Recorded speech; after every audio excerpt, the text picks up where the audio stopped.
ऐसी कहानी जो आपके होश ही नहीं बल्कि पैरों तले की जमीन हिलाकर रख देगी। ये कहानी है कुछ छोटे कीड़े जैसे एलियन क्रिएचर की जो धरती पर गिरते हैं और इंसानों के शरीर में घुसकर उनके दिमाग पर कब्जा कर लेते हैं और पैरासाइट बनकर इंसानों को खाकर धरती से इंसानों का नामो निशान मिटाकर अपना संसार बसाने लगते हैं। ऐसी खौफनाक कहानी के पार्ट 2 में आपका स्वागत है। अगर आपने पार्ट 1 नहीं देखा है तो प्लीज देख लेना, जिसका लिंक आपको डिस्क्रिप्शन में मिल जाएगा। पार्ट 2 की शुरुआत पिछली कहानी के 3 महीने बाद से होती है। अब पुलिस और SAT यानी स्पेशल असोल्ट टीम को अब यह राज मालूम हो चुका है कि शहर में पैरासाइट इंसान के रूप में रह रहे हैं, जो इंसानों पर हमला करके उन्हें अपना शिकार बना रहे हैं। इसलिए इन्हें पहचान कर पकड़ने के लिए SAT जेल से एक ऐसे कैदी को लाते हैं जो इन्हीं पैरासाइट के जैसे क्रूरता से इंसानों को मारा करता था और इसलिए वो यह पहचान सकता था कि सामने वाला एक आम इंसान है या फिर पैरासाइट। इसलिए इस कैदी के सामने एक एक करके सभी लोगों को लाया जाता है। वो सबको ध्यान से देखता है और हर बार यही कहता है यह सब नॉर्मल इंसान है। इसलिए डिटेक्टिव कहता है कि ये कैदी हमारा वक्त बर्बाद कर रहा है। सच्चाई ये है कि ये पैरासाइट को नहीं पहचान सकता। इस पर कैदी कहता है तुम लोगों को नहीं पता मुझे लोगों को मारने में कितना सुकून मिलता है। मैं एक दिन ऐसे ही एक लड़की को किडनैप करने के लिए इंतजार कर रहा था।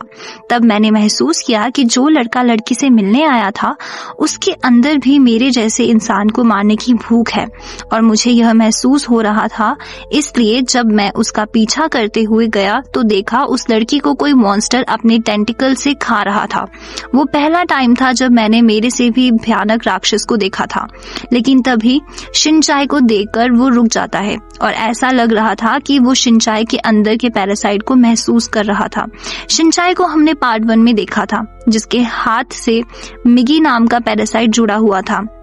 कैदी शिनचाई को देखकर कुछ वक्त के लिए गहरी सोच में पड़ जाता है, जैसे वो शिनचाई के हाथ से जुड़े पैरासाइट को महसूस कर रहा था, पर बाद में उसे लगता है कि शायद वो उसका वहम है। दरअसल शिनचाई के पैरासाइट मिगी ने उसके ब्रेन के ऊपर कब्जा नहीं किया था, इसलिए शिनचाई का दिमाग एक नॉर्मल इंसान की तरह था और उसकी आंखों में इंसानों को मारने की नियत झलक नहीं रही थी। इसलिए कैदी शिनचाई को अच्छे से परखने के बाद कहता है यह भी एक नॉर्मल इंसान ही है। दूसरी तरफ डिटेक्टिव को पता चलता है कि कोई पैरासाइट्स को मार रहा है, पर वो कौन है उन्हें पता नहीं लग रहा था। उन्हें शिनचाई पर शक था क्योंकि ये सब लाशें उसके घर के आसपास मिली थी और हिडियो शिमादा जिससे मारा गया था वो भी शिनचाई के स्कूल का था। सारे सुराग शिनचाई की ओर इशारा कर रहे थे, पर डिटेक्टिव के पास कोई ठोस सबूत नहीं था शिनचाई के खिलाफ। इधर शिनचाई मिगी के इशारे पर पास की ही एक बिल्डिंग में जाता है। वहाँ एक पैरासाइट किसी बेबस इंसान का शिकार कर उसे खा रहा होता है। जैसे ही वो पैरासाइट शिनचाई को देखता है वो शिनचाई की तरफ बढ़ने लगता है, लेकिन इस बार शिनचाई डरता नहीं। वो पूरी हिम्मत और जोश के साथ लड़ने जाता है और मिगी को उस पैरासाइट के टेंटिकल्स को संभालने बोलता है और वो पैरासाइट के शरीर पर हमला करता है, जिससे पैरासाइट तुरंत मर जाता है। शिनचाई काफी दिनों से किसी इंसान को उसकी और मिगी की हरकतों पर नजर रखते हुए महसूस कर रहा था और अभी भी उसे बाहर किसी के होने का एहसास होता है। जब वो बाहर देखता है उधर कोई नहीं था। उसके जाते ही हम उधर एक आदमी को देखते हैं जिसके पास कैमरा था। ये वो आदमी था जिसे हमने पार्ट 1 के एंडिंग में देखा था, जो शिनचाई और मिगी को एक साथ कैमरे में कैप्चर कर रहा था। सीन चेंज होता है और हम सिटी हॉल को देखते हैं, जो अब पैरासाइट का अड्डा बन चुका था, क्योंकि पैरासाइट का लीडर तकाशी, जो सबसे होशियार पैरासाइट है, वो अब सिटी का मेयर चुन के आया था। जब तकाशी का असिस्टेंट उसे बताता है कि उनके प्रजाति का एक और पैरासाइट शिनचाई द्वारा मारा गया है और अब उन्हें शिनचाई को मारना होगा, वरना वो उनकी पूरी प्रजाति को एक एक करके मार देगा। जब तकाशी टीचर से इस पर उसका सुझाव मांगता है तो वो कहती है कि शिनचाई और मिगी एक ही बॉडी से जुड़े हुए हैं और मैं देखना चाहती हूँ कि ये जोड़ी मिलकर क्या क्या कर सकती है। मुझे अपने एक्सपेरिमेंट के लिए इनकी जरूरत है, अगर हम इंसानों के साथ शांति से जीना चाहते हैं तो। ये सुन सुनकर तकाशी भी मान जाता है, क्योंकि दरअसल पैरासाइट की असली मास्टरमाइंड ये टीचर ही थी, क्योंकि उसने तकाशी को मेयर के इलेक्शन में खड़ा रहने का सुझाव दिया था। और पैरासाइट जो सिटी हॉल को अपना अड्डा बना पाए हैं, इंसान के नेचर, उनके तौर तरीके को समझकर उस हिसाब से इंसान को अपना शिकार बना पाए हैं, ये सब सिर्फ टीचर की होशियारी और उसके एक्सपेरिमेंट की वजह से संभव हो पाया है। टीचर एक ऐसी पैरासाइट है जो इंसान और पैरासाइट के नेचर को समझती है और इंसानों को हैंडल करना जानती है, पर वो इंसानों के इमोशन को और माँ की ममता को आज तक समझ नहीं पाई थी। ये हम तब समझते हैं जब तकाशी से बात करते समय जब उसका बच्चा रोने लगता है, तभी वो उसे डराकर शांत कराती है। वहीं दूसरी तरफ हम वो जासूस को टीचर से मिलते हुए देखते हैं जो टीचर को अपनी खींची हुई मिगी और शिनचाई की तस्वीर दिखाकर उसे मीडिया को बेचने की बातें कर रहा था, जिससे उन दोनों की जिंदगी बेहतर बन सके, क्योंकि वो भी बिना माँ की बेटी का पिता था और टीचर भी अकेली अपने लड़की की देखभाल कर रही थी। ये सबसे हमें समझ आता है कि ये जासूस को शिनचाई पर नजर रखने के लिए हायर करने वाली टीचर ही थी, जिसने जासूस को अपने प्यार के जाल में फंसाया था और जासूस टीचर को इंसान समझकर उससे प्यार करने लगा था। दूसरी तरफ हम सतोमी को देखते हैं जो अपने दोस्त की मौत के हादसे को अब तक भूल नहीं पाई थी और वो उसके लिए शिनचाई को भी जिम्मेदार ठहरा रही थी, क्योंकि हीडियो एक पैरासाइट था। वो जानता था, फिर भी उसने हीडियो का सच सबके सामने नहीं लाया। थोड़ी देर से स्कूल से निकलते समय शिनचाई और मिगी की नजर उसी जासूस पर पड़ती है जो अभी भी उन पर नजर रखे हुए था। इसलिए शिनचाई उसे सुनसान जगह ले जाकर जासूस को रंगे हाथों पकड़ लेता है।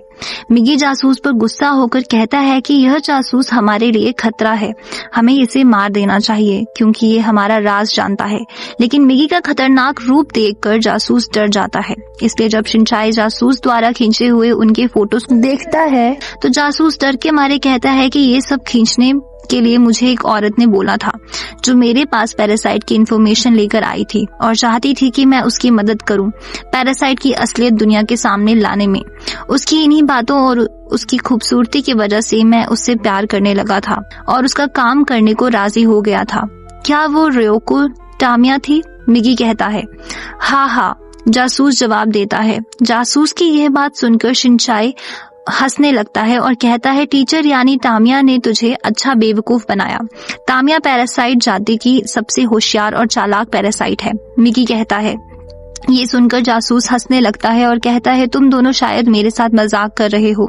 इसलिए यह साबित करने के लिए शिनचाई दूसरे दिन टीचर से मिलने जाता है।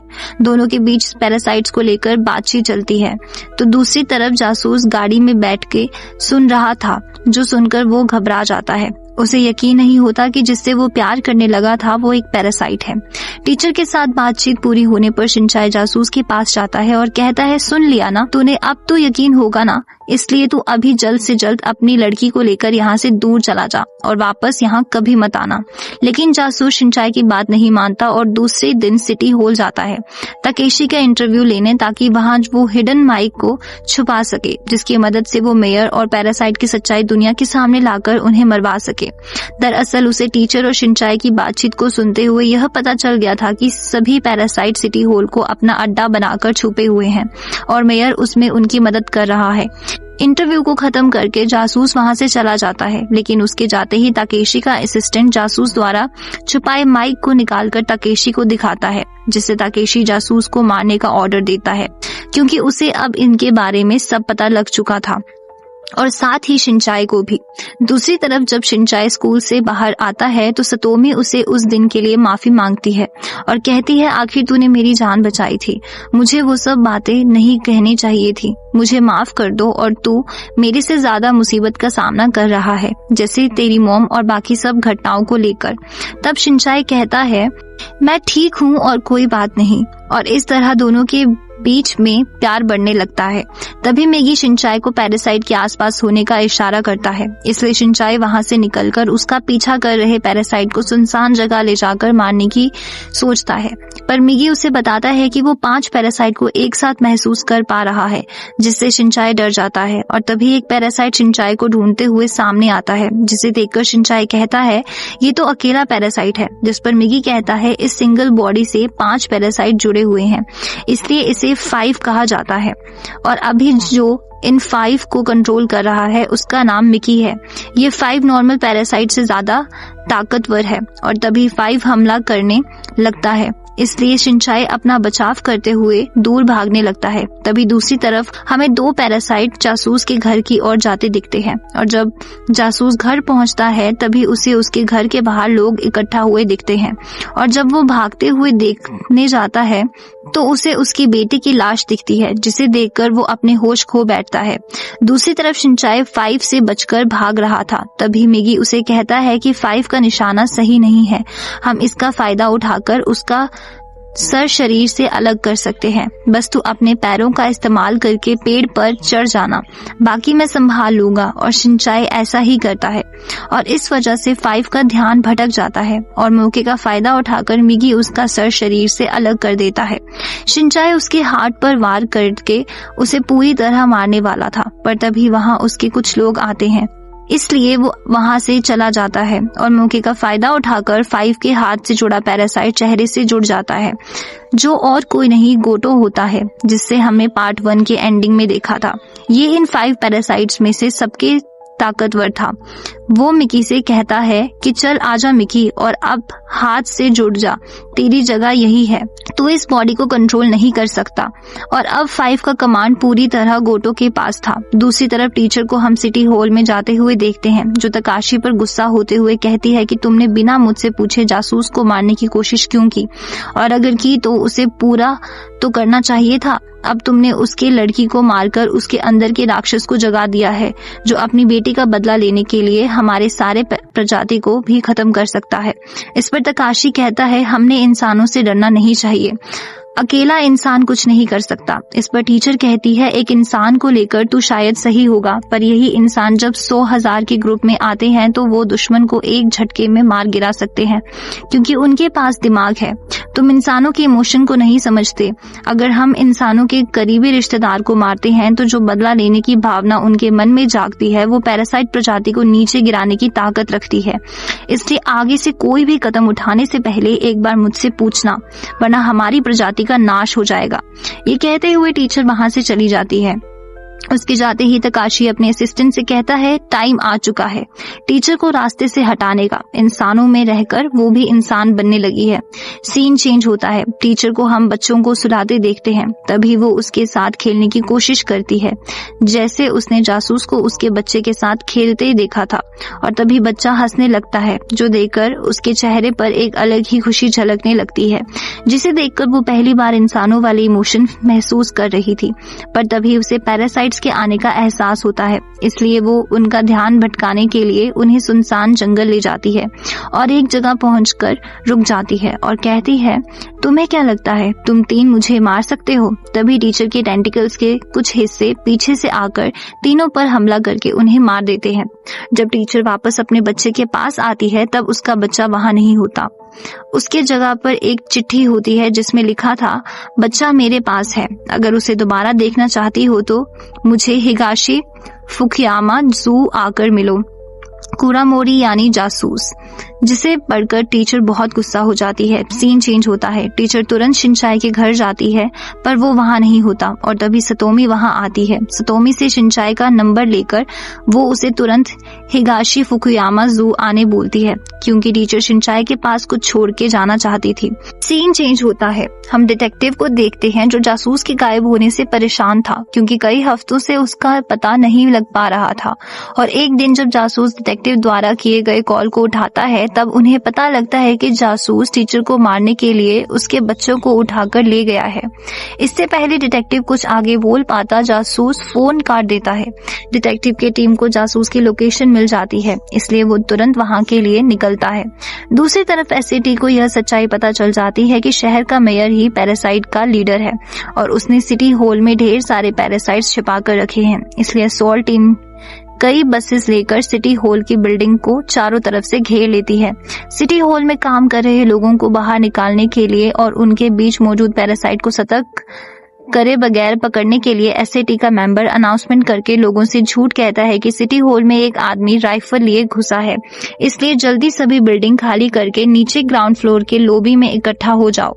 यह सुनते ही सभी लोग लॉबी में इकट्ठा हो जाते हैं और फिर एसएटी टीम सभी को बिना भाग दौड़ किए लाइन से बिल्डिंग से बाहर निकलने को कहती है और उन्हें बाहर निकालते वक्त असॉल्ट टीम स्पेशल मशीन से उनका फुल बॉडी स्कैन करती है और जैसे ही वो पैरासाइट को पहचान लेते हैं वो पैरासाइट को बसेस द्वारा बनाए कैबिन में ले जाकर मार देते हैं ताकि आम इंसान यह खतरनाक दृश्य देखकर ना डरे, जिससे लोगों में भगदड़ मच सकती है और पैरासाइट मौके का फायदा उठाकर भाग सकते हैं।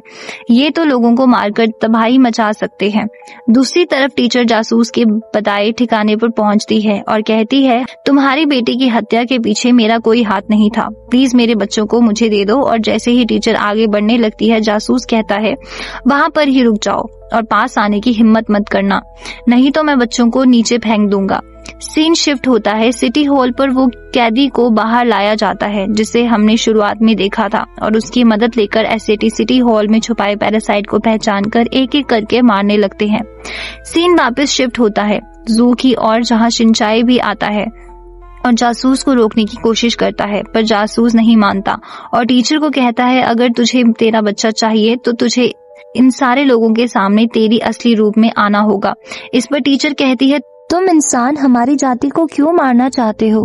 हम प्लेनेट के फेल और कमजोर क्रिएचर हैं जो धरती पर इंसानों के साथ शांति से जीने आए हैं, जो तुम इंसान समझ नहीं पा रहे हो।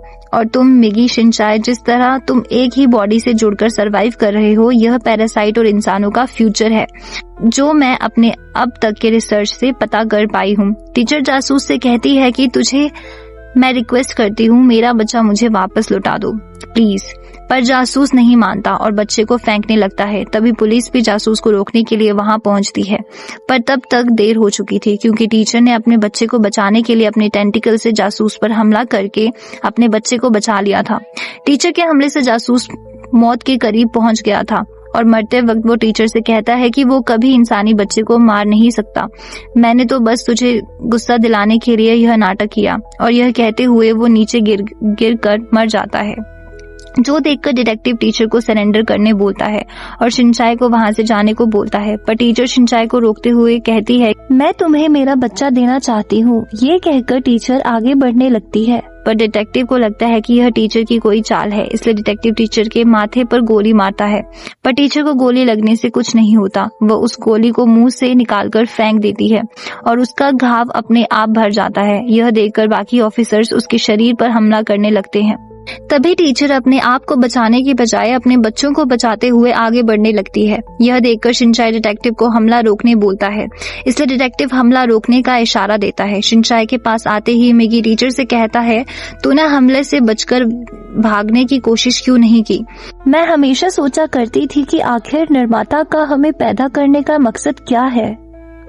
बहुत ढूंढने पर भी मुझे उसका जवाब नहीं मिल पाया है, इसलिए मैंने सोचना बंद कर दिया है और मुझे मिली इंसानी जिंदगी को जीने लगी थी, अपने बच्चे के साथ वक्त बिताने लगी। और तब मैंने एक चीज सीख ली कि एक माँ के लिए उसके बच्चों को प्यार करने का एहसास क्या होता है। काश मैं और मेरा बच्चा कुछ और वक्त साथ बिता पाते। जाने से पहले मैं मेरे बच्चे को तुम्हारे पास सौंप कर जाना चाहती हूँ, प्लीज इसे अच्छे से पालना जैसे एक इंसानी पेरेंट्स पालते हैं। यह बहुत हंसमुख बच्चा है जो हमेशा हंसते रहता है। कल रात को ही मैंने इंसानी इमोशन को महसूस करने के लिए जोर जोर से हंसने की कोशिश की और मुझे ये मानना पड़ेगा कि वो मेरे लाइफ का बेस्ट पल था। वैसे मुझे इंसानी जिंदगी में इमोशंस को महसूस करने का एक और बच्चे की माँ बनने का सुनहरा मौका मिला और इससे ज्यादा क्या चाहिए जिंदगी में। और ये कहते हुए टीचर इस दुनिया से चली जाती है। शिनचाई को टीचर को देखकर उसकी माँ की याद आती है जिसने शिनचाई को बचाते हुए अपनी जान दे दी थी। यह याद करते हुए शिनचाई की आंखों में आंसू आने लगते हैं और तभी सतोमी शिनचाई को ढूंढते हुए वहां आती है, जिसे देखकर शिनचाई उसे कहता है, आखिरकार मेरे आंसू वापस आ गए, इसका मतलब मैं अभी भी तुम्हारे पुराना शिनचाई हूँ।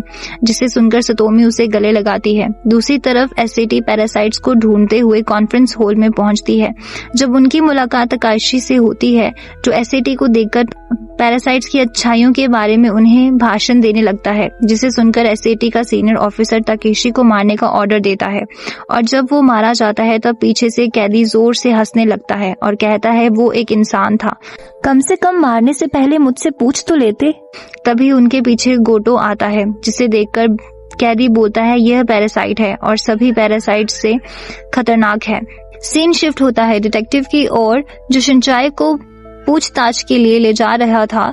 तभी उसके साथी को कॉल आता है कि सिटी हॉल के अंदर गए एसएटी की पूरी फौज मारी गई है, जो सुनकर डिटेक्टिव और उसका साथी तुरंत सिटी हॉल पहुंच जाते हैं, जहां उनकी मुलाकात गोटो से होती है, जो सबको डराने के लिए एसआईटी के सीनियर्स का काटे हुए सर सबके सामने फेंकता है, जो देखते ही डिटेक्टिव गुस्से से गोटो पर हमला करता है, पर हमले का उल्टा असर होता है। डिटेक्टिव की गोलियां उस पर ही भारी पड़ती हैं और उसकी मौत हो जाती है।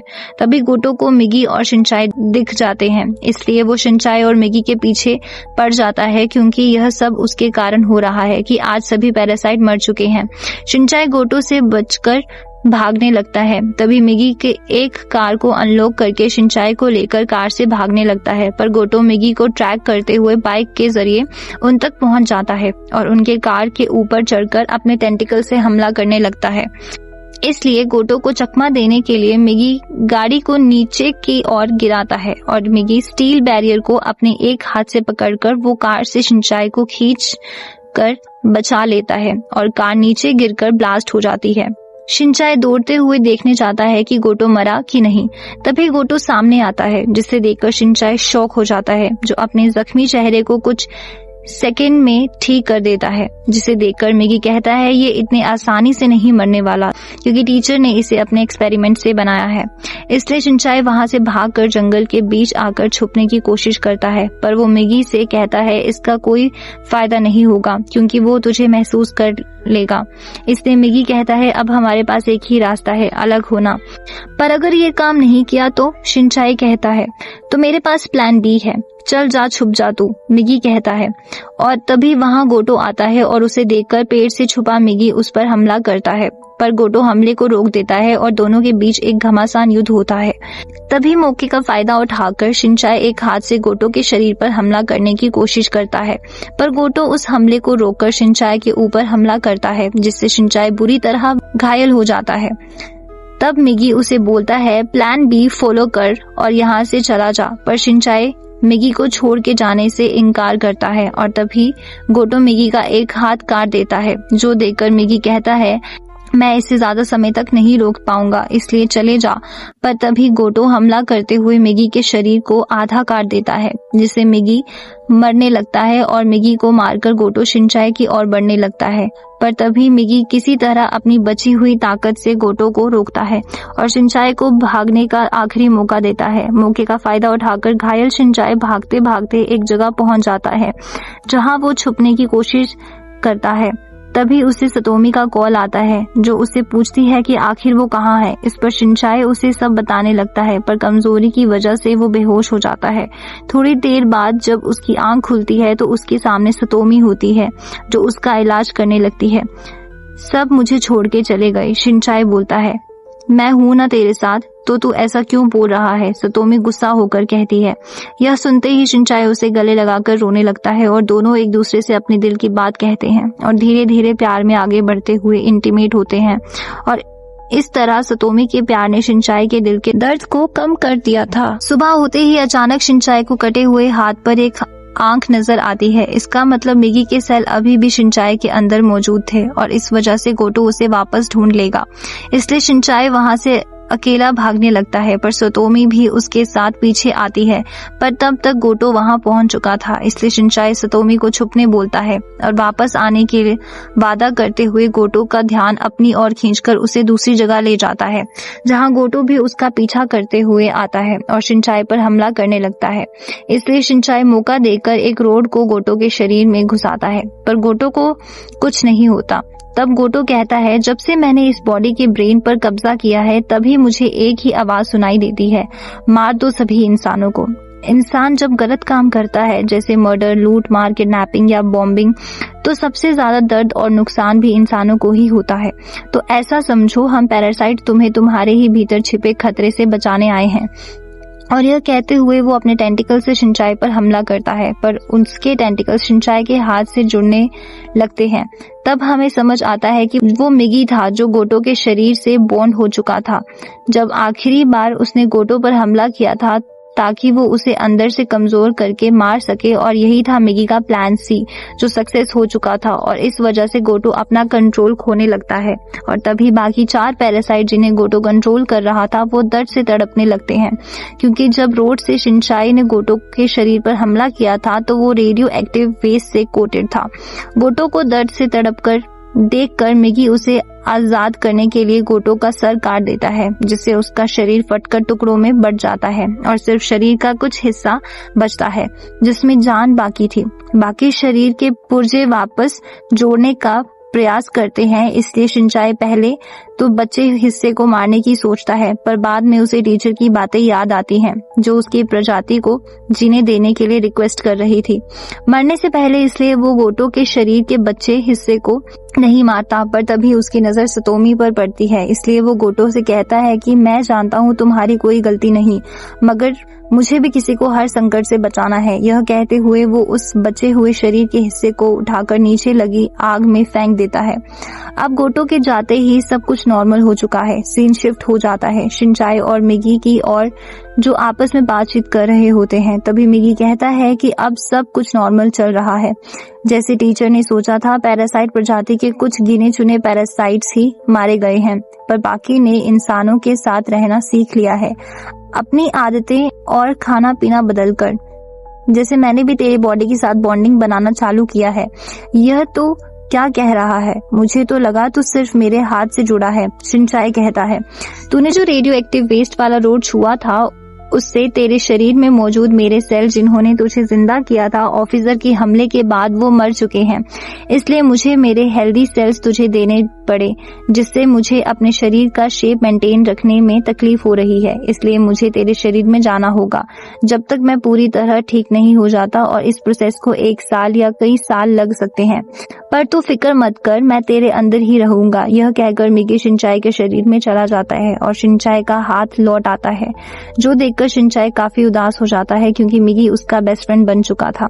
समय बीतता जाता है और अब शिनचाई और सतोमी एक साथ अच्छा वक्त बिताने लगते हैं और दोनों मिलकर उस टीचर के बच्चे की भी देखभाल करते हैं। लेकिन एक दिन अचानक वो कैदी जिसे एसएटी ने पैरासाइट को पहचानने के लिए अपने साथ रखा था वो दिखता है, जो अब आजाद घूम रहा था और वापस से पहले जैसे लोगों को घिनौने तरीके से मारने लगा था।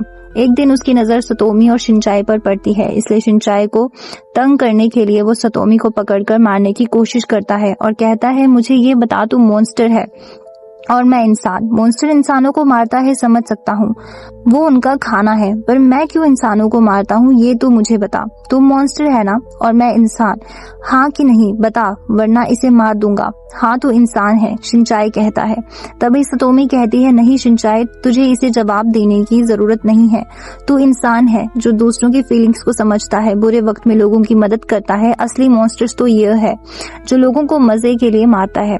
यह सुनते ही वह कैदी गुस्से में आकर सतोमी को छत से नीचे फेंक देता है। तभी शिनचाई तुरंत दौड़ते हुए जाता है और कैदी को एक जोर से चांटा मारते हुए सतोमी को बचाने के लिए कोशिश करता है, पर वो सतोमी का हाथ पकड़ नहीं पाता। इसलिए वो एक सोच कर रोने लगता है कि सतोमी नीचे गिरकर मर गई है, पर उसके हाथ से लंबा होकर सतोमी को बचा लिया था। यह शिनचाई को बाद में समझ में आता है जब वो नीचे देखता है, इसलिए वो सतोमी को तुरंत ऊपर खींचकर गले लगाकर अपने हाथ की ओर देखकर पूछता है, क्या मिगी वो तू था जिसने सतोमी को बचाया? वो तू ही होगा, शिनचाई अपने हाथ से बात करते हुए कहता है। अगर वो तू था मिगी तो बहुत बहुत शुक्रिया मुझे बचाने के लिए, सतोमी कहती है। और फिर सतोमी शिनचाई के कंधे पर अपने सर रखकर उसे प्यार भरी नजरों से देखने लगती है। तभी शिनचाई उसे कहता है, मैंने जिस मरे हुए डॉगी को रास्ते से उठाकर डस्टबिन में फेंका था, मैंने उसे वापस निकालकर मिट्टी में सही तरीके से दफना दिया था ताकि उसकी आत्मा को शांति मिल सके। मैं जानती थी क्योंकि तू ऐसा इंसान है जो हमेशा दूसरों का ख्याल रखता है, तभी किसी की फीलिंग्स को हर्ट नहीं करता, फिर चाहे वो इंसान हो या जानवर, तो तू गलत कर ही नहीं सकता। तो अंदर से वही मेरा पुराना सिंचाई है अभी भी। और इसी के साथ मूवी का द एंड हो जाता है। दोस्तों, अगर आपको वीडियो पसंद आए हो तो प्लीज वीडियो को लाइक, शेयर और चैनल को सब्सक्राइब जरूर करें। मिलते हैं अगले वीडियो में, तब तक के लिए बाय बाय।